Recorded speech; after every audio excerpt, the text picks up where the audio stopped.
the most important thing is, even if the role is outside of what your comfort zone is going to be, does the environment feel right for you? And that environment varies from person to person. I understand that. I had another role that I'd been offered everything that I wanted, at least on paper, that I'd asked for. And the reason that I walked away from it was because there was just something that just didn't feel right about that role for me. Welcome to the Learn It All podcast, the show for today's leaders who want to get ahead and stay ahead, because we believe great leaders aren't born or made, they're always in the making.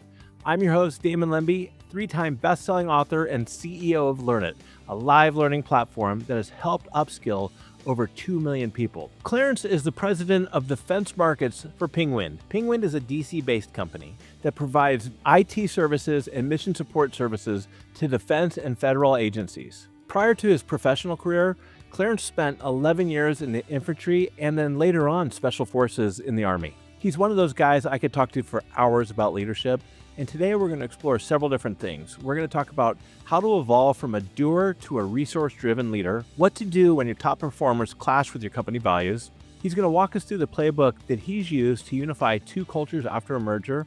He's going to share with us some stories and lessons from his time in special forces that I really think every leader should listen to.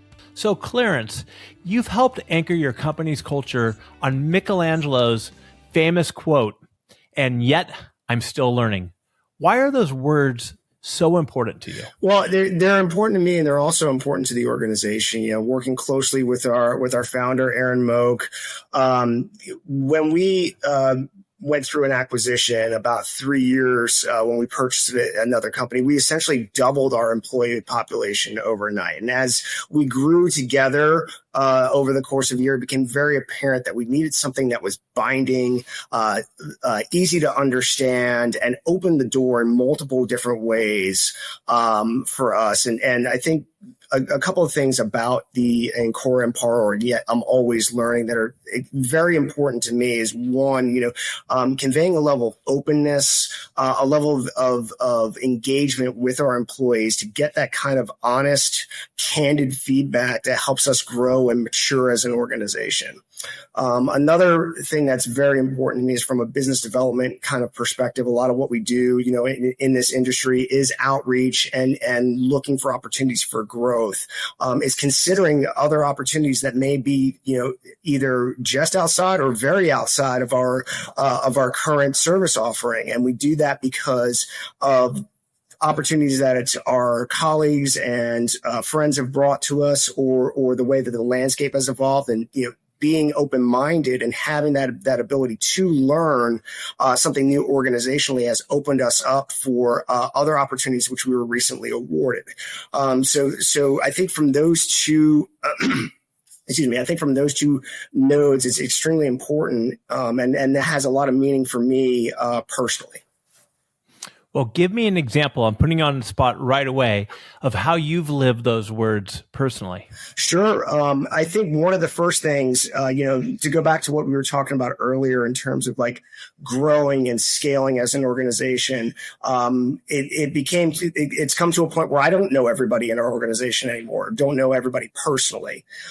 So what I've taking deliberate, definitive steps in doing to learn more about them is increased how and when I'm engaging with our employee population. It's especially important as they join us. I make sure to have deliberate time with them, and my counterpart, who essentially runs the other half of our business, also does the same.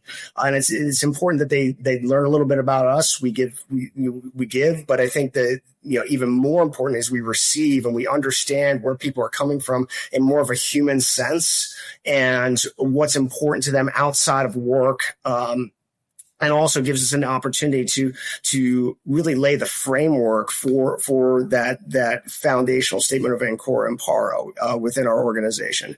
Lets them know that it's okay to be learning. It's okay to make mistakes. It's okay to bring opportunities our way. And keeping that ability to have an open mind and fostering that with our team is really important. With it being such a simple statement, it's easy to be retained, and has really helped us reach our nearly now 300 plus employees. And there's so many great things, and we're going to unpack all those. But you also have a very unique, and so does your co-founder or the co-founder, Aaron, backstory. So share with us a little bit about your journey. So yeah, a little bit about my journey.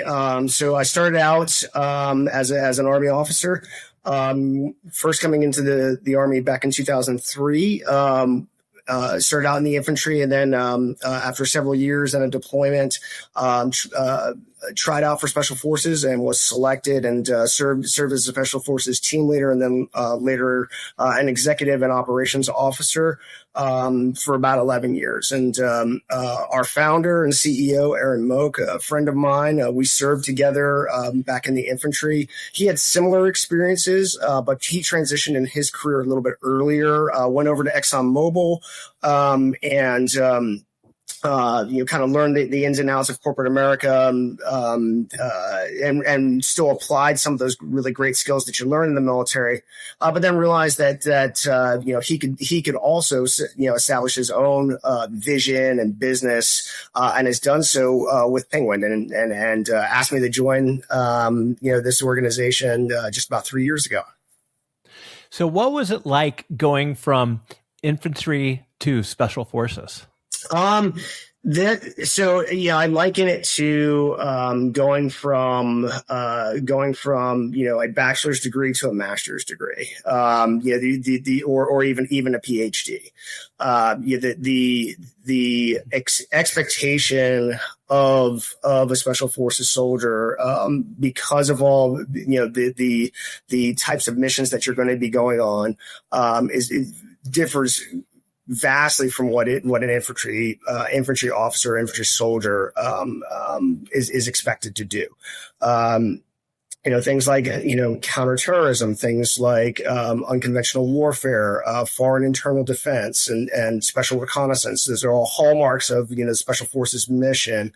In that transition, it's for an officer, like my experience was about 18 months inside of a training pipeline where you go to selection, which is essentially an extended job interview for about 3 weeks, and then you have various different training events along the way, whether it be small unit tactics, your language, your specialty, whatever you might be, whether it's, in my case, it was as an officer.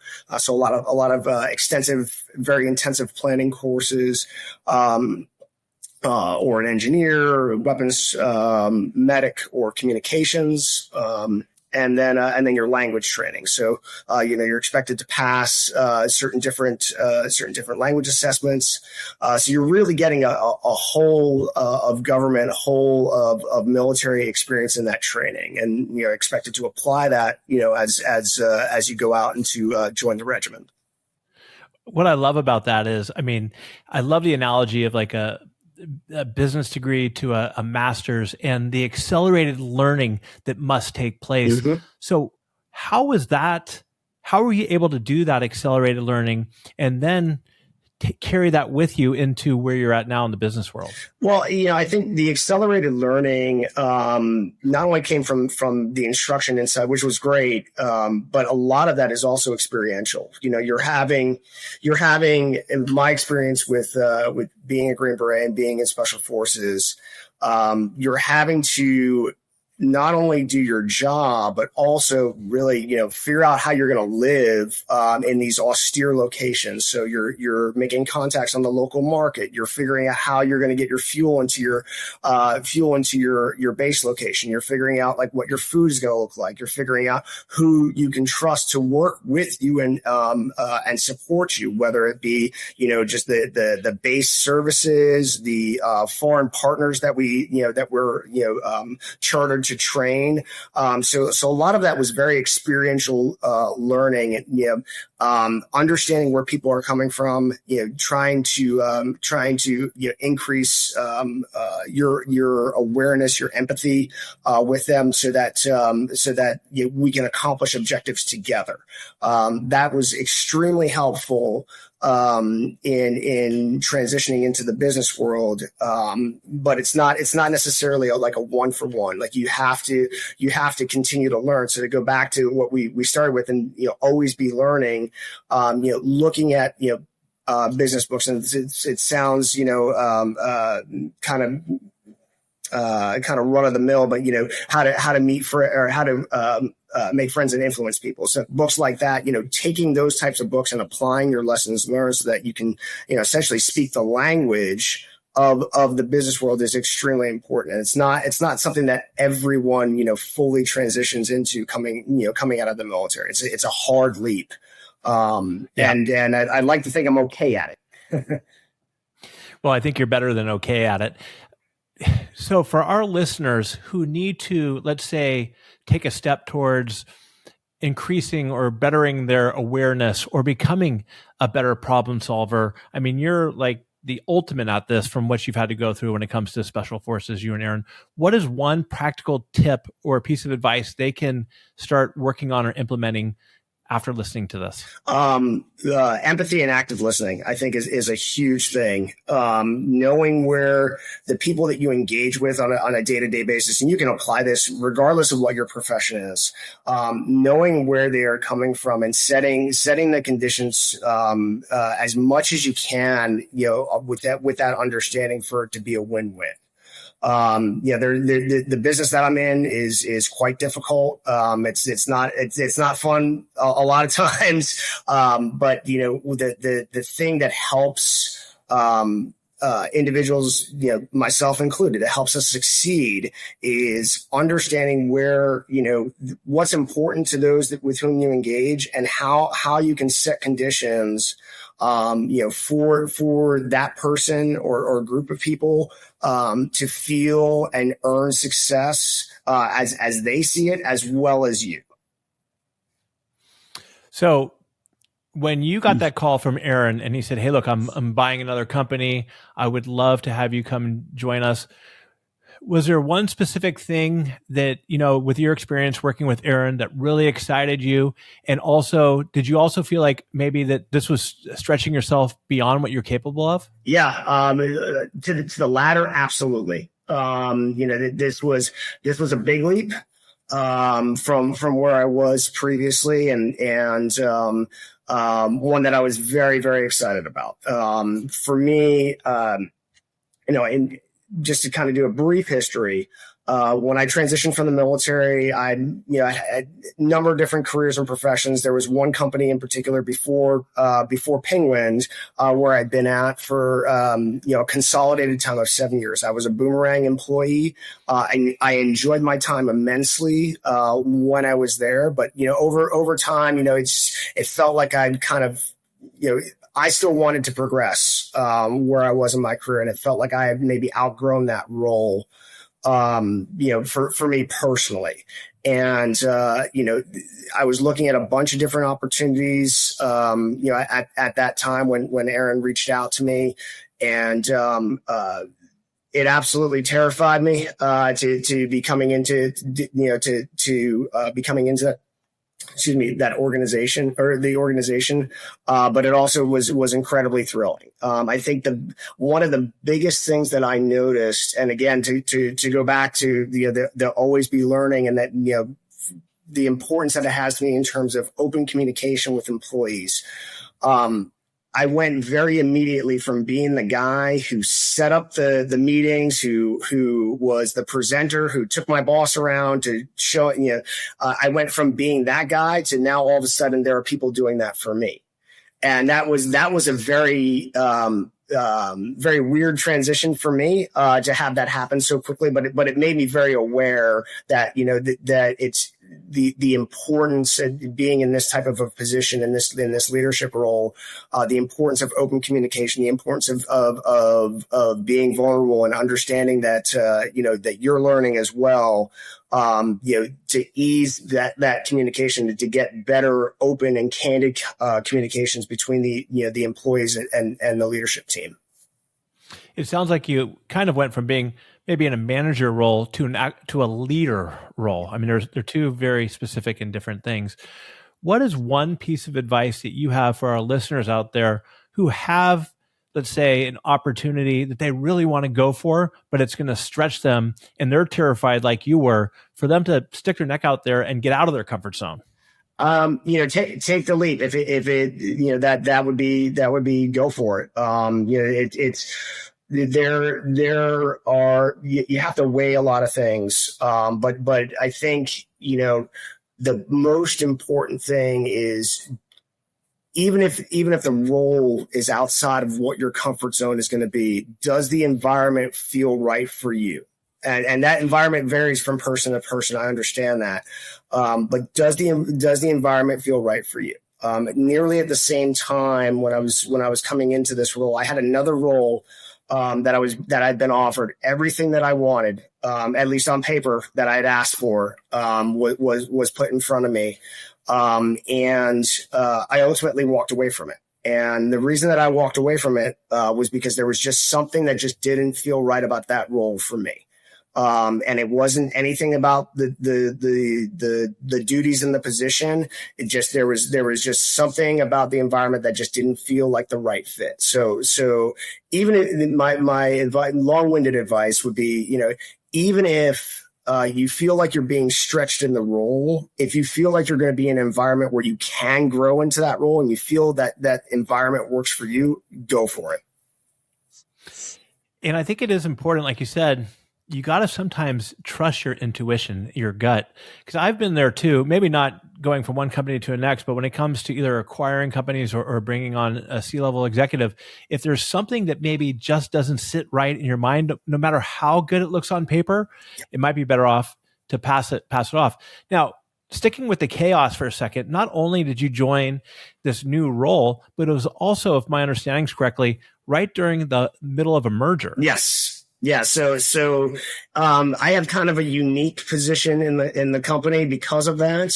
So I was new to PingWind, about a month in, and then the company that we acquired, Exeter, I was new to everybody there, and that company had been together for twice as long as what PingWind had existed. So you have these long-standing bonds and relationships of individuals that we were coming over, and we kept all but one employee. And you doubled overnight, right? Doubled overnight. So you essentially have two cultures that are coming together. And I'm kind of in the middle of it, and I'm a new guy in many regards, especially with these two companies. So walk us through, what was that like? How did you ingrain yourself and obviously get people to trust you? Yeah, the biggest thing, for me, one is that the communication, understanding, who my audience is, understanding what they're, what they're looking for, in a leader or in a particular objective or project or program that we're either currently delivering on or pursuing. It's really important that that there's a good line of communication. And my role as a leader, I see myself as a resource agent more than anything else. And not stepping in and trying to run this particular tactical objective or another. My job is just to make sure that everyone is talking to one another in a common platform. And sometimes that's a little bit harder than just than just a simple Teams invite.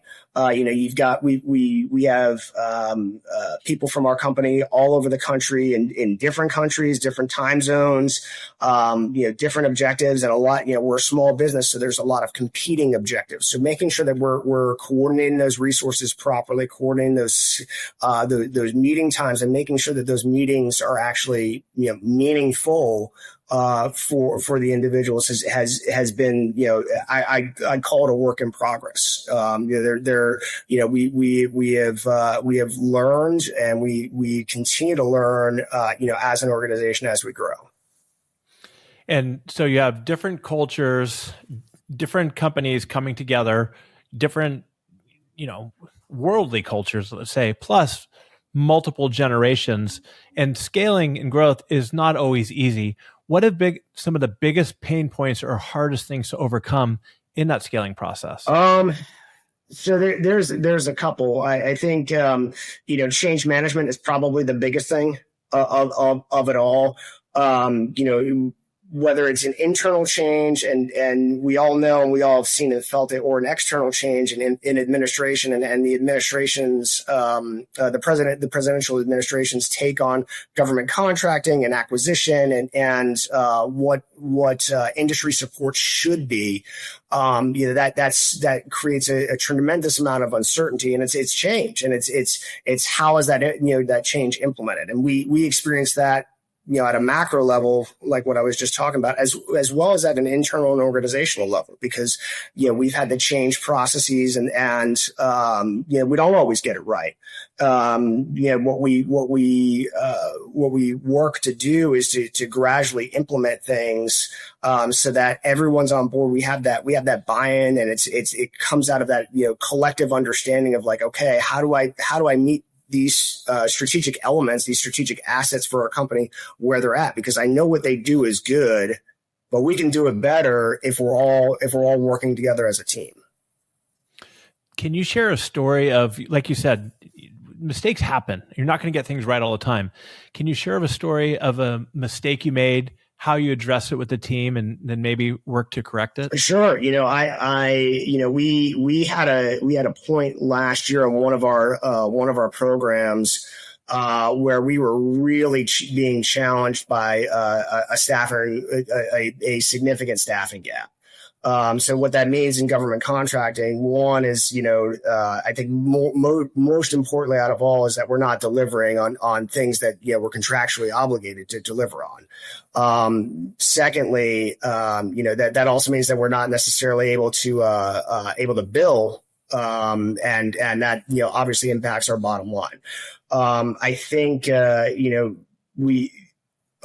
way I approached with our team in that specific area and region, I approached it more so from a doer's perspective initially. And that was a big learning thing for me, because once what I did after this was brought to my attention, and I sought radical candid feedback, just tell me what's going on and tell me where we can fix things.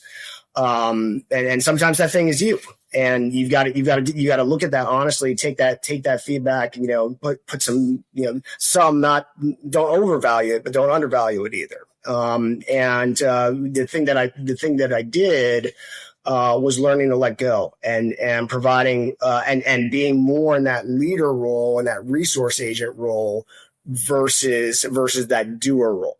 And when, within a couple of weeks of that taking, because these things do take a few weeks to kind of resolve themselves. We were fully staffed. Everybody was happy. And not only that, we got some fairly high marks on our, it's a government report card. This the assessment that they provide at the end of each calendar year, or excuse me, each year of the contract, and some additional funding.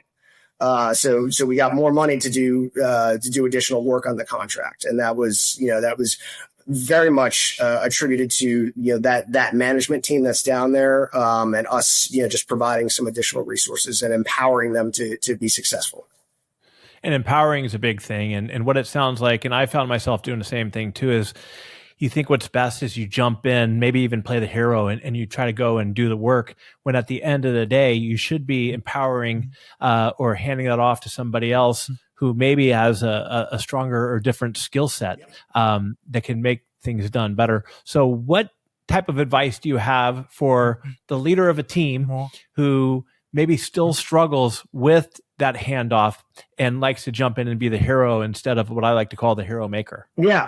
I think, if you're in that position and you have aspirations of moving up the corporate ladder, moving into, additional roles of additional duties and responsibilities, it will not happen until you're comfortable and you found the right people to hand off those responsibilities, and to support, not only hand them off, but to be in a more of a supporting role, because now you can pick up instead of just that one problem set, with that one team that's struggling. Now you can look at other objectives of not even necessarily problems, but growth. Where else can we grow? Where can I drive my time and invest my time in to generate more revenue for the business, to create more value, for us as a company.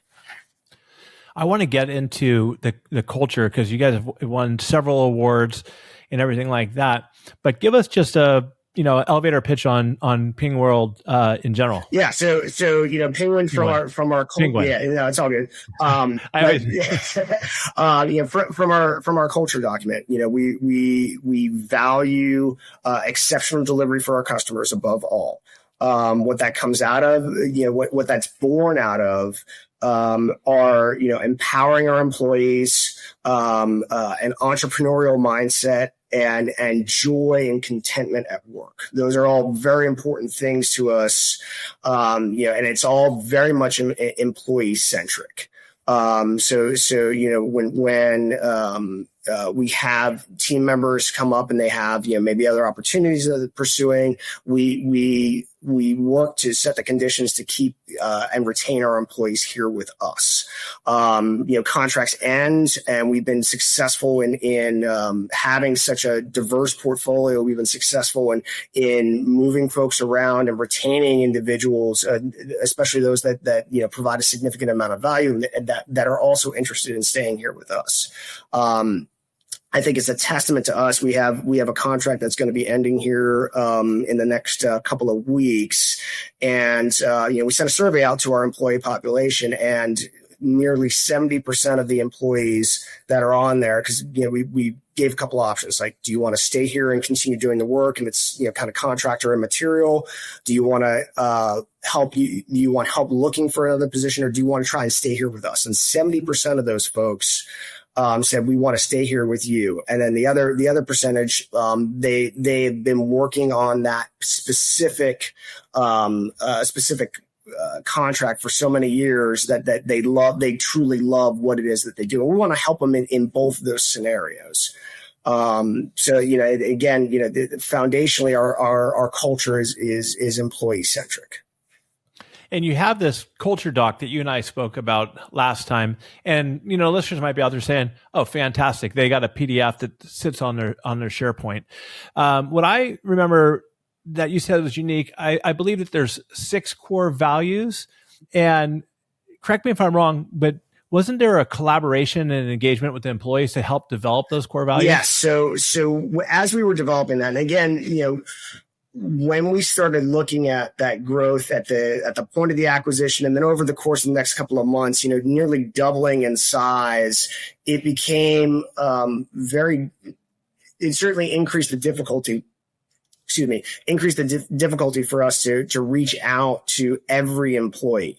And it became, I think, an essential task for us to have a culture document or have something that's binding, that's accessible. But to your point, Damon, it had to be derived from our team, from our employees, because I can sit here. I've certainly lived in various different cultures and cultural values over my time in the military and as well as in the business world. So is Aaron. It'd be one thing for it to be top down, which we didn't think would see the same level of investment if it was versus bottom up versus coming from our employees. So we saw feedback over the course of a year through both formal and informal engagements. We built this culture document with these 6 values, and that I talked about earlier. Can you run through them one more time? Mission focus, exceptional results for the customer, joy at work, employee focused, one team, entrepreneurial mindset. I think that got it. You got him.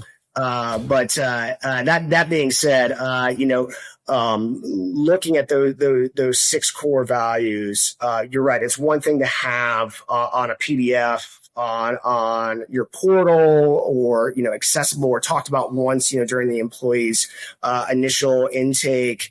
But for us, it's important that it's important so much to us that we look to recognize employees and tie it to a cultural value. And we ask, that our team leads, that our employee to employee recognition do the same. And when we have town halls, when we have, face-to-face engagements, we're speaking that language of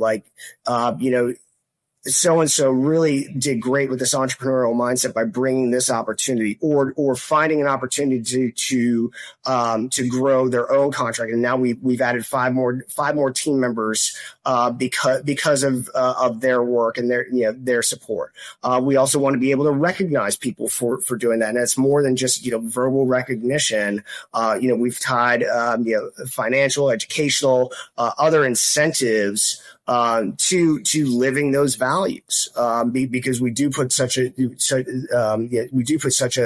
high value on those qualities. Now, do you think an organization that maybe doesn't have buy-in right now, or people even know what their values are, because they're on a board in the wall, do you think do you think they should try to reevaluate those values and then get feedback and buy-in and start over, or just take the values that they have if they like them and find a way to ingrain them into the team members that they have? I think it's probably a little bit of both. If you have an organization that's sitting there that has an established cultural document, there's a reason why those values were selected. There's a reason why, the founding members or plank holding members of the organization put those values in place. So I still think that they hold weight. But I also think that if, you've got an organization that's scaled and grown and, has not really built any level from they need to have some buy-in with that. So if I were in that situation, Damon, I would probably I would look to sensitize key members of the organization to that.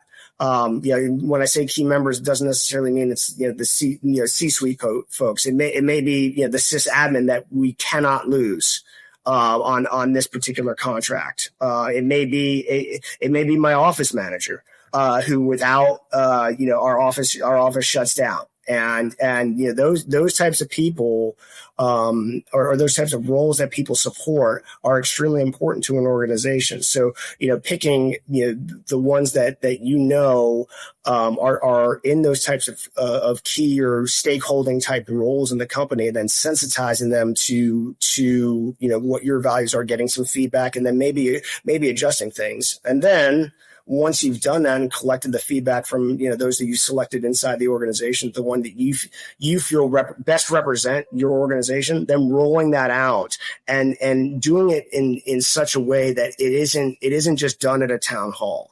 It needs to be something that you live and breathe, and it needs to not just you as a leader, but that sysadmin that's on the government site 5 days a week and going into a classified facility that you don't see but maybe three times a year, maybe, because they're on government site the entire time. It's important that your culture, your values, flow down to that person, so they understand that this is your company is unique.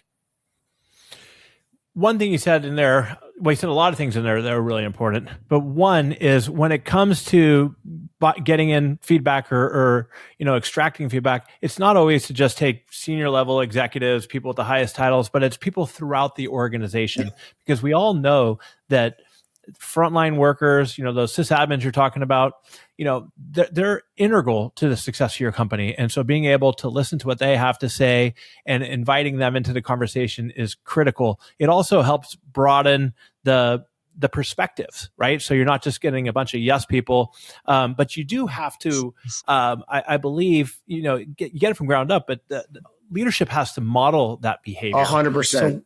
100%. So, but what do you do? And, I'm not saying that this happens, but I see it happen in most organizations where you have a top performer, somebody who's really great at their work, but they're toxic and they don't live those values. I mean, I don't know if that's happened or not, but how do you address that? Yeah. The first and foremost is you want to be able to address that, head on as best you can. To see, make I would say successive assessments on whether or not this person's behavior can change. And it needs to be done in a relatively short order, because if you have a high performer, and I have lived this. I lived this when I was in Special Forces. I had one of the most gifted and talented individuals I've ever worked with. He was absolutely brilliant. He was also a complete jerk. And a mistake that I made early in my career was, tolerating that because of his ability to perform. What I didn't know at the time, and certainly have learned, prior to coming into this position and reinforced in this position, is that, that person's behavior, regardless of what's written on your culture document, becomes the standard. And then, you wind up, you wind up having to tolerate it, I would say, is probably the best way, tolerate or put up with that behavior in other individuals, because you really can't make those types of exceptions. And that to me that's unacceptable. And what happened to the guy in Special Forces? So he actually went to I think a more appropriate unit. He went and did something else. But that wasn't necessarily it wasn't necessarily my doing. Right. I certainly had a role in helping usher that through. Knowing now what I didn't know then, I don't think I would have tolerated that for as long as I did, because it becomes a standard, and then it poisons the entire well. And I don't care if you're Albert Turing, if you're that talented, that's great, but that singular talent does not make an entire organization. Yeah, and to kind of go back through what Clarence was saying, because I think this is really, really important, and I've made this mistake plenty of times. If you want to present and say you have a fantastic culture, yet you let a super high performing person get away with toxic behavior. Mm-hmm. I was just talking to somebody I mentored the other day who's a sales leader, and one of their top performers is a jerk. And he brought it up to his leadership, and they still won't let him go because of the performance numbers. But that permeates throughout the organization. So then your culture is no longer this great culture. It falls down to the level of this person is, because that's right. Other people will just be like, well, if they treat this guy and he gets away with this, why can't I behave that way? And that is so important to try to coach them to see if you can address it, but and give them an opportunity to change. But if they can't change, you have to make you have to make a pivot there, because people are, as a leader, you're always on stage. You're always, your behavior and your actions speak a lot louder than what you have on some culture document. Absolutely. I want to stick on one more thing before we change topics. Let's talk a little bit about what you do as far as on onboarding for bringing somebody into the organization. Yeah. So onboarding I'll go back to the first point. We're always learning. I am usually, so I run the DoD business unit for PingWind. So that's about 170, 180 people plus or minus. And similarly on our federal civilian side. And both of us, myself and my counterpart, we are the last stop in an employee's onboarding. So within probably 2 to 3 weeks of them joining the team, we'll sit down with them in either an individual or a small group environment. Small group environment, so that we can get a sense of how their onboarding process is going. And typically what happens is we go through our recruiting process, and we use one of the major platforms out there, as our system, but our system is managed and worked by people. Our recruiters will work through doing kind of an initial screening process, followed by either a technical lead or a manager, or both, depending on what the work actually is. They'll go through, we'll make recommendations. There'll be a bit of a salary negotiation. And then once that's complete, they'll get their offer letter extended, with a period of anything from immediate to, in some cases, contingent offer for some of the aspirational work that we're doing. But in a lot of cases, it's, sometime within, 2 weeks, 10 days to 2 weeks.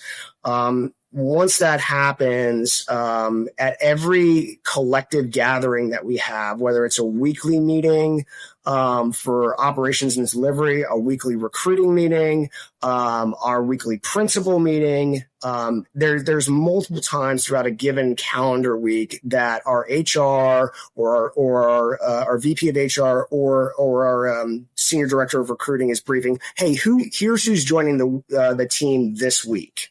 Or here's who's joining the team over the next 2 weeks.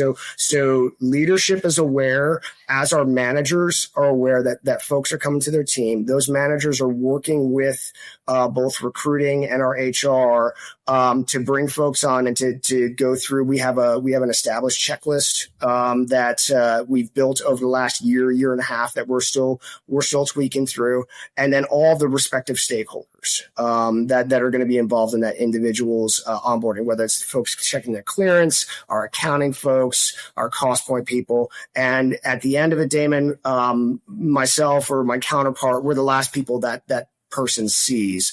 It's the first time that we ask them as senior leaders. Well, first off, we show them, hey, we're human on the other end of this, and we can talk about my kids, we can talk about your kids. Let's get to know one another a little bit here, and then also give me a little bit of honest feedback. And a lot of times, we are getting that honest feedback that's helped us kind of adjust some of our policies, eliminate some of the redundancies, because as we've merged as an organization, there have been like redundancies in checklists, redundancies in systems that we've been able to successively eliminate and streamline, throughout the last year and a half. And that all has come from the direct feedback, because it's immediate. It's right now. It's like, I just onboarded and, this is what went great. This is what you guys can do better. And a lot of times, if you're approaching that from an honest and genuine perspective, you're going to get honest and genuine feedback. And that's what we've got.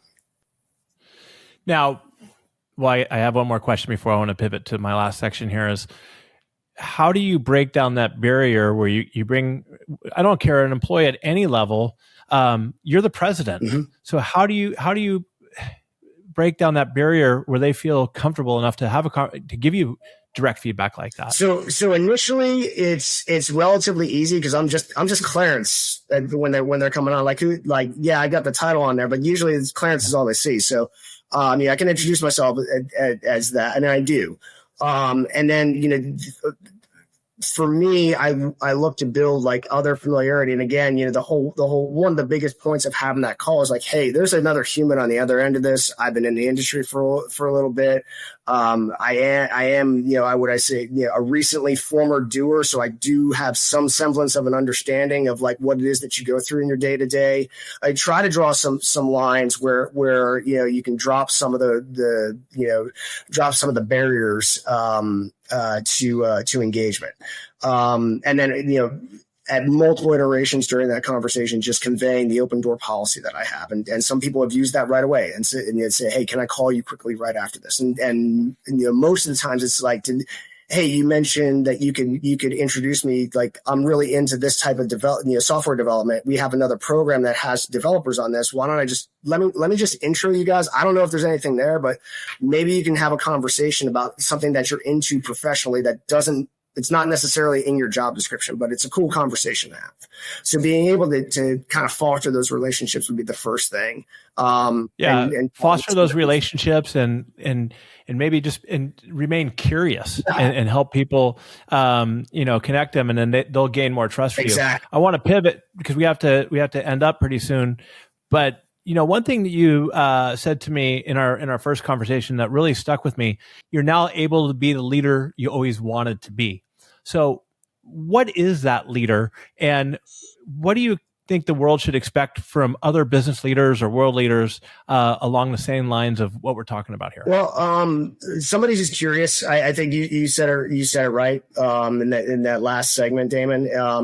And somebody who's willing to meet folks where they're at. Somebody who is making the best organizational decisions and maybe not the ones that benefit them most as an individual. I think those are kind of those are the three biggest things for me, in coming into this role.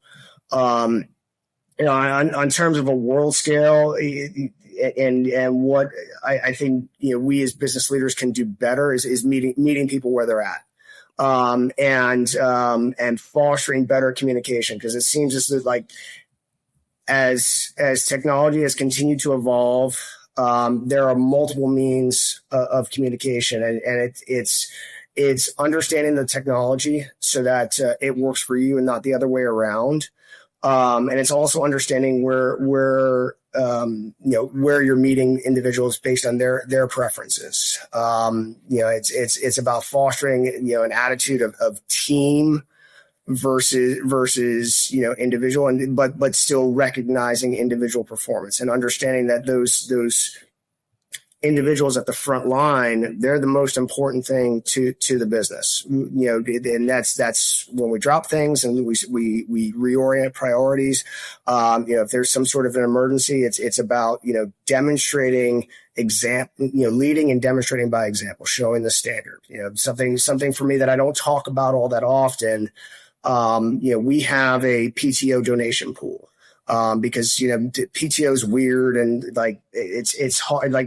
Back when I was on a team, it's like, all right, well, you got an emergency, just disappear and we'll handle all the paperwork, wink, wink. And it's not, it's very much, I understand why it's not like that, but we do have, things that are bureaucratic inertia, preventing people from taking care of family emergencies. So when we have these things that come up, I'm one of the first, if not the first, to donate my own PTO to that pool. And I don't tell anybody that it's coming from, because I don't want them to know necessarily that it's coming from me.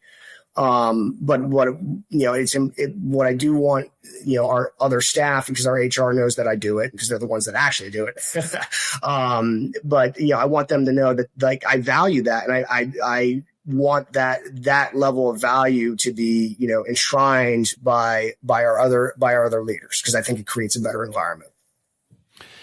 Well, Clarence, from our first conversation to now, one thing I know is I really believe you're a great leader. And I want to thank you again for your service to this country and all you've done and how humble you are. And to kind of recap, what we talked about, we started off with, and yet I'm still learning, which obviously for this show is so important, because I believe great leaders are always in the making. It's a continuous journey, not a destination. I love that being a resource agent instead of a doer. So important. You talked about communication throughout and how important that is, and meeting people where they're at. And I think that really is important when it comes to communication. People want to be communicated to differently.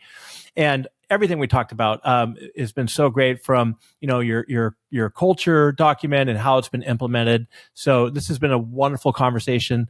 I don't know is there anything else you want to leave our listeners with before we wrap up? No, just continue learning, and there's a lot of value in that. It's not just words on paper, and it can be applied into so many different aspects of your life. And it's something that was always there, and I'm glad that we've made it explicit as a company, because it's certainly helped me as an individual. And so, listeners, I have a challenge for you. Just like Clarence mentioned, if you have an opportunity that you're afraid of, but you really want to go for it, go for it. You really need to do, or if you know somebody who is in a situation like that, or somebody who's looking to develop a better culture at work, send them this conversation with Clarence and I. I know you'll get a lot out of it. And until next time, everybody, stay curious, keep learning, and have a great day. Thank you, Clarence. All right. Thanks, Damon. Most of us, as leaders, go through our day just having conversations all day long. All we basically do is make statements and we ask questions. That's pretty much it. And yet,